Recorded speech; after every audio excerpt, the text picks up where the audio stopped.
Hello guys, welcome back to Career Power. This is Chanvi Mehra with you, and in today's video we are going to discuss the previous year questions of the exam SBI PO. ठीक है, so SBI PO की notification is already out and we are going to discuss the previous year paper के questions. ठीक है, so that you can get the idea of how the level is. ठीक है, of how to solve. तो आज हम देखो error correction के करने वाले हैं क्वेश्चन सॉल्व. ठीक है, 2-3 आई थिंक उसके हैं, फिर देखते हैं. तो आज हम पहले सॉल्व करके देखेंगे और इससे आपको आइडिया भी लग जाएगा कि किस लेवल की इंग्लिश आएगी आपकी SBI PO के एग्जाम में. Right, so okay, these are the directions. ठीक है, डायरेक्शंस एक बार ही पढ़ लेना वीडियो को पॉज करके. ये यही कह रहे हैं कि इस सेंटेंस में, इस स्टेटमेंट में कोई गड़बड़ी है और उसमें से आपको पार्ट को आइडेंटिफाई करना है कि कौन से पार्ट में हमारी गड़बड़ी है, एरर है. ठीक है guys, so okay, let's read the sentence. Nobody can deny the fact that Indian economy is different than American economy. Okay, so Indian economy, okay, Indian economy is different from American economy.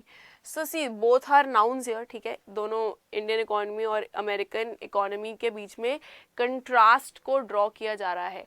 It is saying कि जो Indian economy है वो American economy से different है, अलग है. ठीक है, तो यहाँ पर दैन क्यों लगाया है? फिर डिफरेंट फ्रॉम लगेगा ना. She is different from her sister. ठीक है, दोनों अलग अलग हैं, दोनों इंडिविजुअल्स, दोनों आइडेंटिटीज जो है वो अलग है. ठीक है, तो उन दोनों के बीच का कंट्रास्ट को ड्रॉ किया गया है by using different from. Now than क्यों यूज होता है? दैन यूज होता है कंपेयर करने के लिए. ठीक है, कंपैरिजन करने के लिए दैन यूज होता है. If I say she is better than her sister, so we are comparing both of them. ठीक है, हम उन दोनों की कैपेबिलिटीज को कंपेयर कर रहे हैं एक दूसरे से. ठीक है गाइस, तो यहाँ पर फ्रॉम होगा डिफरेंट फ्रॉम, दोनों अलग अलग है एक दूसरे से. ठीक है, तो डिफरेंट के बाद आप फ्रॉम का इस्तेमाल करेंगे. तो आंसर हो गया हमारा डी. ओके, या second is accurate statistics with regards to the area occupied in different forms of cultivation are difficult to obtain. Okay, so statistics is a noun here. Now you tell me, इस sentence में ये singular की तरह use हुआ है या plural की तरह use हुआ है? ठीक है, देखो statistics है, accurate statistics जो है जो कि कल्टीवेशन में बता रहे हैं कि जो स्टैटिस्टिक्स है किस बारे में, कल्टीवेशन में जो एरिया ऑक्यूपाई किया जाता है. ठीक है, खेती बाड़ी के लिए जिस लैंड को एक्वायर किया जाता है, वो कुछ अलग अलग बातें जो हैं उनको ऑब्टेन करना बहुत ज़्यादा डिफिकल्ट होता है, बहुत ज़्यादा डिफिकल्ट होता है. तो यहाँ पर इन्होंने स्टैटिस्टिक्स के साथ आर लगाया, यानी कि प्लूरल की तरह से यूज़ करा है स्टैटिस्टिक्स को. राइट, तो देखो यहाँ पे जब इन्होंने स्टैटिस्टिक नाउन को प्लूरल की तरह यूज करा है तो फिर इन्होंने रिगार्ड्स क्यों लगाया है? रिगार्ड्स क्यों लगाया है? रिगार्ड्स तो एक सिंगुलर वर्ब हो गई ना, ये तो एक सिंगुलर वर्ब हो गई है ना. और हमें पता है सब्जेक्ट वर्ब अग्रीमेंट. ठीक है, सिंगुलर वर्ब के साथ सिंगुलर नाउन. ठीक है गाइस, सिंगुलर वर्ब के साथ सिंगुलर सब्जेक्ट. तो यहाँ पर रिगार्ड हो जाएगा, ये एस नहीं लगेगा, ये सिर्फ रिगार्ड हो जाएगा कि statistics with regard, because this is plural. We know this is plural because are के साथ यहाँ पर हमें पता चल गया कि हाँ, जो आर वर्ब है वो प्लूरैलिटी को बता रही है स्टैटिस्टिक्स की. ओके गाइस, तो यहाँ पे हमारा आंसर हो गया statistics with regard to. Okay, so this is the answer B. Now moving on to the next question. Seldom if ever was there any training or instructions in such tactics for either the tank crews or the infantry formations. Okay, थोड़ा सा difficult sentence है. देखो तो level के बारे में पता चल रहा है आपको. देखो seldom का क्या मतलब होता है? कभी. ठीक है, जैसे हम बोलते हैं ना कि शायद ही कभी, तो सेल्डम इफ एवर का पूरा मतलब ही क्या है? शायद कभी न कह सकूं मैं, शायद ही कभी किसी तरह, ऐसा कुछ गाना है ना, शायद कभी। ओके, सो सेल्डम का क्या मतलब है कि शायद ही कभी। शायद ही कभी क्या हुआ है, कोई ट्रेनिंग या इंस्ट्रक्शंस दी गई हैं कि टैंक क्रूज की स्ट्रैटेजीज के बारे में और इन्फेंट्री फॉर्मेशन। देखो ये मिलिट्री टाइप का रिलेटेड कुछ सेंटेंस है, ठीक है। टैंक क्रूज और इन्फेंट्री उसी से रिलेटेड टर्म्स हैं, आपके मिलिट्री से रिलेटेड टर्म्स हैं, ठीक है, आर्मी एंड ऑल।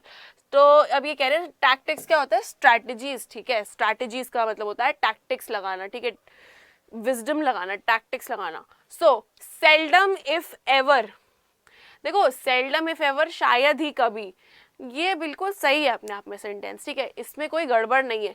ये पूरा अपने आप में एक फ्रेज है, सेल्डम इफ एवर, शायद ही कभी, ठीक है।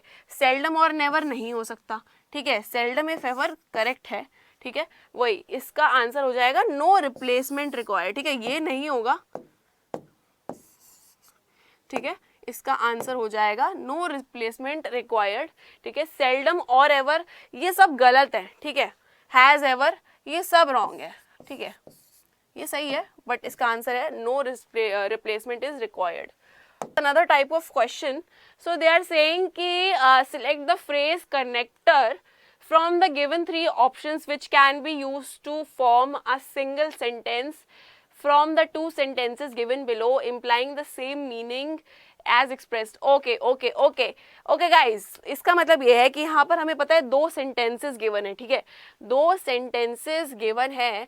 वो कह रहे हैं कि ऐसा कुछ स्टार्टिंग इसमें से चुनो कि ये जो दोनों सेंटेंस है ना, इनको हम आपस में जोड़ पाए, इनको एक ही इनके आगे फुल स्टॉप लगाया जाए, ठीक है।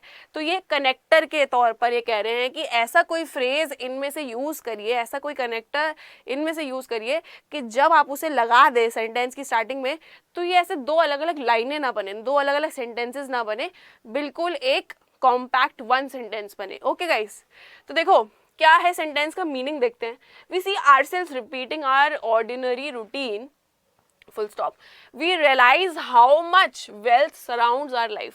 वो कह रहे हैं कि हम अपने आप को अक्सर देखते हैं कि हम अपना डेली का जो रूटीन है वो डेली वही सेम रिपीट करते हैं, ठीक है। तो उस रूटीन में हमें फिर ये रियलाइज होता है कि हमारे आसपास रोजमर्रा की जिंदगी में वेल्थ कितनी ज़्यादा इम्पॉर्टेंट है या इन्वॉल्व है, ठीक है, वेल्थ कितनी ज़्यादा इन्वॉल्व है, पैसा कितना ज़्यादा इन्वॉल्व है, ठीक है। तो हमें रियलाइज होता है जब हम डेली रूटीन में डेली की चीज़ें को फॉलो करते हैं, तब हमें एक चीज़ जो है वो रियलाइज होती है बैक ऑफ द माइंड, ठीक है। तो देखो इसको कैसे कर सकते हैं हम, एक सेंटेंस में कैसे बना सकते हैं। When we see ourselves repeating our ordinary routine, comma लग जाएगा फिर, ठीक है। सो यहाँ पर व्हेन, ये बिल्कुल सही हो जाएगा कि when we see ourselves repeating our ordinary routine, we realize how much wealth surrounds our life. Okay, so this is the answer. So only one is the answer, correct one. Okay, next question is again use that one connector. Okay, there are two different sentences. Now we used to use such a phrase that connects both of these sentences, right? So there is a growing influence of the Indian diaspora on Capitol Hill. Trump will certainly see the advantages of doing business with India. Okay, so what is diaspora? Okay, what is diaspora? देखो diaspora कोई बताइए comment में क्या होता है, हमें तो नहीं पता है डायस्पोरा। देखो डायस्पोरा क्या होता है कि स्कैटर्ड पॉपुलेशन, स्कैटर्ड पॉपुलेशन जिसका मतलब होता है ना, जैसे इंडियन में जो इंडियंस हैं वो इतने ज़्यादा बाहर की कंट्रीज में स्कैटर्ड है ना। जो हमारा इंडियन कल्चर है, जो हमारी इंडियन कम्युनिटीज़ हैं, ठीक है, जैसे पंजाबीज़ हो गए, सरदार्स हो गए, ठीक है, ये सारे आपको कनाडा में बहुत दिखेंगे। तो वही कह रहे हैं कि डायस्पोरा का क्या मतलब है। बेसिकली अब तो रेफ्यूजीज वर्ड यूज़ होने लगा है, माइग्रेशन वर्ड यूज़ होने लगा है, बट डायस्पोरा का एक ना थोड़ा वाइड मीनिंग है, ठीक है। तो scattered population which has a geographic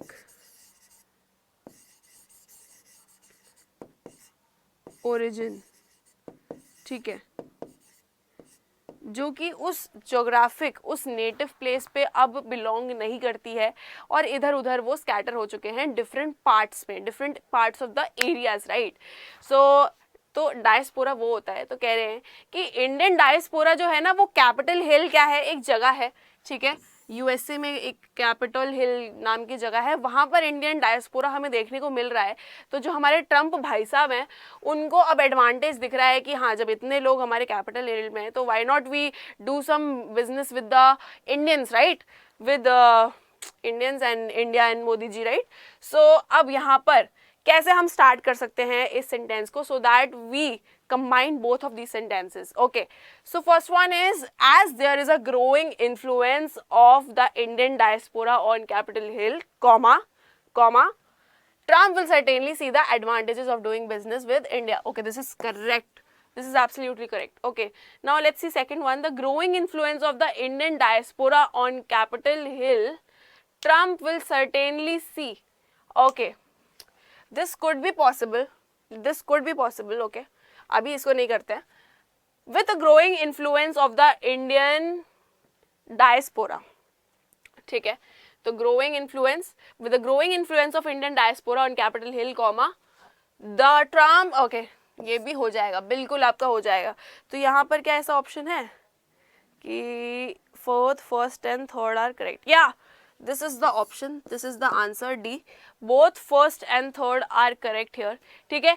second नहीं हो सकता है, ठीक है, क्यों, the growing influence, बस इन्होंने यहाँ से स्टार्ट कर दिया कि जो हमारा growing influence है इंडियन डायस्पोरा का, ठीक है, तो ट्रम्प विल सर्टेनली, अच्छा सर्टेनली का मतलब क्या होता है ये आप मुझे कमेंट करके बताओगे, ये मैं नहीं बताऊंगी आपको, ठीक है, सर्टेनली का मतलब आपको मुझे बताना पड़ेगा।